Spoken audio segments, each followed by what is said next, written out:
দাবি এখনো বাস্তবায়ন হয়নি। যেখানে বাপ মা 20-22 লাখ টাকা দিয়ে পড়ায়, কারণ কি এখানে কোনো রাজনীতি নাই? রাজনীতি নিষিদ্ধ, আইইউটিতে ছাত্র রাজনীতি নিষিদ্ধ। আমরা হিজাব পরলে আমরা জঙ্গি, আমরা হিজাব পরলে আমরা জামাত শিবির কেন?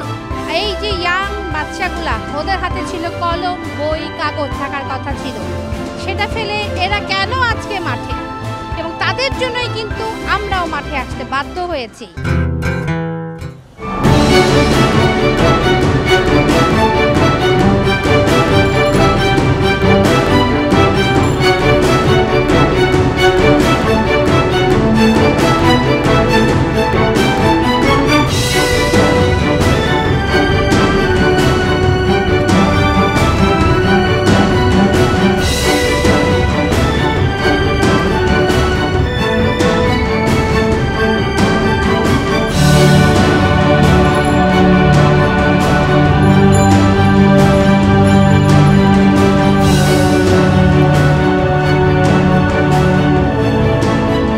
বর্তমানে ব্যাপারটি যে পর্যায়ে গেছে তাতে আমরা মর্মাহত এবং শঙ্কিত।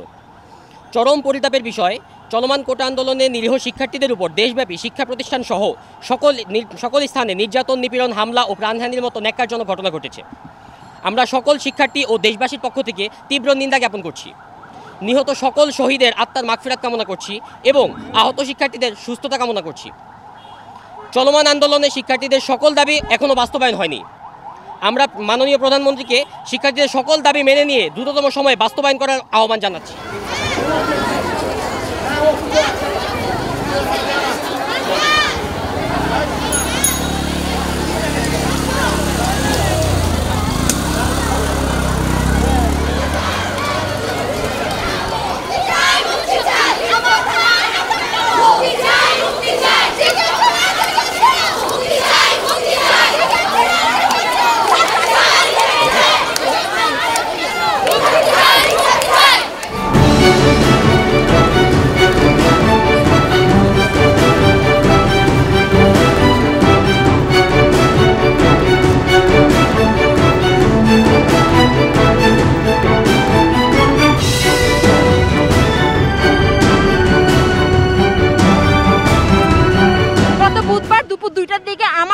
ক্লাসমেটকে জেলে ভরা হয়েছে, কারণ কি তার নামের সাথে তার ভার্সিটির নামের সাথে ইসলামিক আছে, ইসলামিক ইউনিভার্সিটি অফ টেকনোলজি। শুধুমাত্র নামের সাথে ইসলামিক থাকার জন্য আমার বন্ধুকে শিবির ট্যাগ দেওয়া হয়েছে।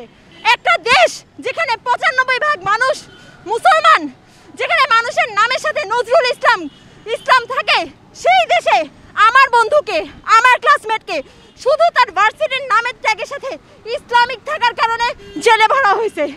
এবং তার উপর মা বাবা নামাজি, এরা আল্লাহর কাজকর্ম করে, সেজন্য তাকে শিবির ট্যাগ দিয়ে 5-6টা মামলা দিয়ে জেলে দিয়ে দিছে। এন্ড বলতেছে 2-3 মাসে ছাড়া হবে না, বলতেছে যে ওকে রিমান্ডেও নেওয়া হবে শুধুমাত্র তাকে সন্ত্রাসী প্রমাণ করার, পরিবার পরহেজগার বলে তাকে সন্ত্রাসী প্রমাণ করার জন্য তারা যে সকল ট্যাগ ইউজ করছে।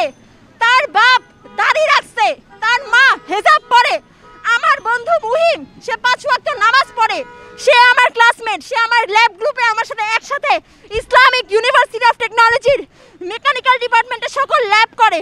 শান্তশিষ্ট একটা ছেলে যে কখনো কারো উপর হাতও তুলে না, তাকে জেলে ভর্তি করা হয়েছে কারণ আপনার যে গন্ডমূর্খের দল ইসলামিক ইউনিভার্সিটি অফ টেকনোলজি চিনে না, একটু রিসার্চ করে দেখে নেন। এটা বাংলাদেশের সেই ইউনিভার্সিটি যেখানে বাপ মা 20-22 লাখ টাকা দিয়ে পড়ায়, কারণ কি এখানে কোনো রাজনীতি নাই? ছাত্র রাজনীতি নিষিদ্ধ, আইইউটিতে ছাত্র রাজনীতি নিষিদ্ধ। আমি 3rd ইয়ারে একজন স্টুডেন্ট, গত 2 বছর আমি আছি, 3য় বর্ষ আমার শুরু হয়েছে। আমি আজ অবধি রাজনীতির দেখি নাই আমার ভার্সিটিতে। সেই ভার্সিটি থেকে আমার ফ্রেন্ডকে শিবির বলে উঠানো হয়েছে রাজশাহী থেকে। আমরা এর বিচার চাই, আমরা মুহিমের বিচার চাই, ফ্রি মুহিম, নিঃশর্ত মুক্তি চাই। তারা এক হয়ে যান আর জাহান্নাম করে সব আল্লাহ জ্বালাই দেখ। নেন আল্লাহু আকবার, আল্লাহু আকবার, আল্লাহু আকবার। জাতির কাছে আমার একটা প্রশ্ন, আমরা যারা হিজাব পরি কিংবা আমাদের বাবা যারা টুপি পরে কিংবা দাড়ি রাখে, দাড়ি রাখা তো সুন্নত, এখন দাড়ি রাখলে তাদেরকে জঙ্গি কিংবা জামাত শিবির বলে ধরে নিয়ে যাওয়া হচ্ছে, সেটা কেন? আমাদের ধর্ম চর্চা করার অধিকারটুকু কেন আমাদের দেশে নাই? আমরা হিজাব পরলে আমরা জঙ্গি, আমরা হিজাব পরলে আমরা জামাত শিবির কেন? আমাদের কি এই দেশে থাকে ধর্ম চর্চা করার স্বাধীনতাটুকুও নাই? আমার প্রশ্ন আপনাদের কাছে, এটা তো আমাদের একটা হিউম্যান রাইটসের মধ্যে পড়ে। এখন দেখতেছি আমি ইভেন আমার বাবাকে বাইরে দিতে ভয় পাই, কারণ মনে হয় যে পুলিশ মিথ্যা মামলা দিয়ে তাদেরকে অ্যারেস্ট করবে। এরকম অনেক দৃষ্টান্ত আমরা আজকে দেখতে পাচ্ছি যে দাড়ি থাকলেই জামাত শিবির, দাড়ি থাকলেই জঙ্গি। কেন? আমার কথা হচ্ছে সবারই তো নিজেদের অধিকার আছে, নিজেদের অধিকার নিয়ে কথা বলার অধিকার আছে। তাহলে কেন আমরা নিজেদের অধিকার নিয়ে কিছু বলতে পারবো না? কিছু বললেই আমরা জামাত শিবির, কিছু বললেই আমরা বিরোধী দলীয় নেতা। কেন?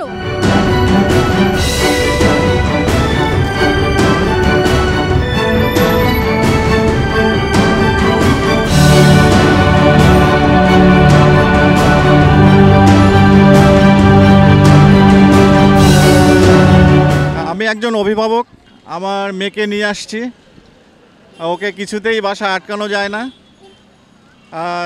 আমি ওদের যে তারুণ্যের যে উচ্ছ্বাস, এই আন্দোলন, তাদের প্রতি সহমত ব্যক্ত করছি এবং তাদের সঙ্গে আছি।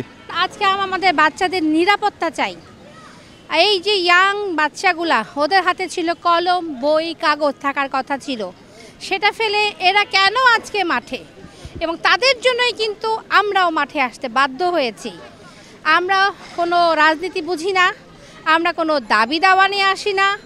আমরা একটা সুস্থ সুন্দর একটা জাতি চাই, একটা দেশ চাই, এবং আমাদের ঘরে ঘরে এই একটা দুটো যে বাচ্চা আছে ওদের নিরাপত্তা চাই। এবং সেই দাবিতেই আজকে আমরা পথে নেমেছি। বাচ্চাদের নিরাপত্তা এবং আমাদের নিরাপত্তার কথা বিবেচনা করে আমরা একটাই দাবি এখন, শান্তি এবং সুশৃঙ্খল একটা দেশ। এবং এই দেশটার স্বপ্ন আমরা সবাই দেখি, আপামর সমস্ত বাঙালি। তো আমি আশা করছি আমি কোনো দল ক্ষেত্র কোনো কিছুতেই না, অ্যাজ এ সাধারণ নাগরিক হিসাবে আমি আমার দেশের শান্তিপূর্ণ সুশৃঙ্খলতা বজায় থাকুক সেই দাবি করছি। 1 জানুয়ারি 2024 চেঞ্জ টিভি পা রেখেছে সুরভিত 6 বছরে। সবার প্রতি নিরন্তর শুভেচ্ছা। changetv.press আগামী 1 জানুয়ারি তার প্রতিষ্ঠা বার্ষিকী। আমি এটা জেনে অত্যন্ত আনন্দিত।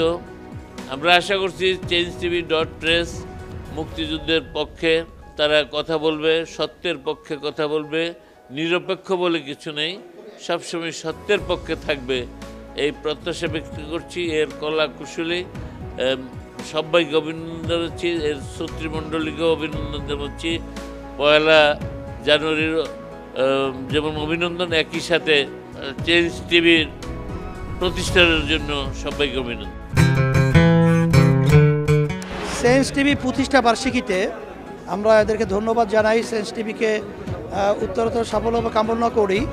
আর সাথে সাথে আমরা বিশেষ করে এদেরকে অনুরোধ করব যেন তারা দেশের পক্ষে এবং বাংলাদেশের জনগণের পক্ষে, ইসলামের পক্ষে, হকের পক্ষে, সত্যের পক্ষে তারা যেন সুন্দর পরিবেশন করতে পারে, এই আশাবাদ ব্যক্ত করি। আমি শুনে খুবই খুশি হয়েছি। চেঞ্জ টিভি প্রতিষ্ঠার পর থেকে এটি অত্যন্ত বস্তুনিষ্ঠ খবর পরিবেশন করছে। তাছাড়াও দেশের অর্থনীতি, রাজনীতি বিভিন্ন বিষয় নিয়ে তারা জাতির সামনে বিভিন্ন তথ্য তুলে ধরে।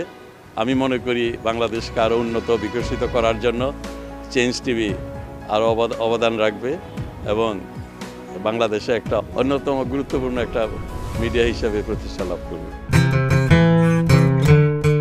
চেঞ্জ টিভিকে আমি তো মেলা দিন ধরে দেখছি।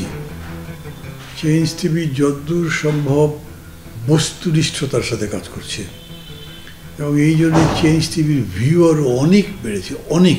আমি নিজে যে অনেকগুলো সভা করে মানে এখানে ইন্টারভিউ করেছি, কোনো কোনো ক্ষেত্রে আমি দেখেছি মিলিয়নের মতো হয়েছে ভিউ, মানে অন্য কোনো জায়গায় এত হয় নাই।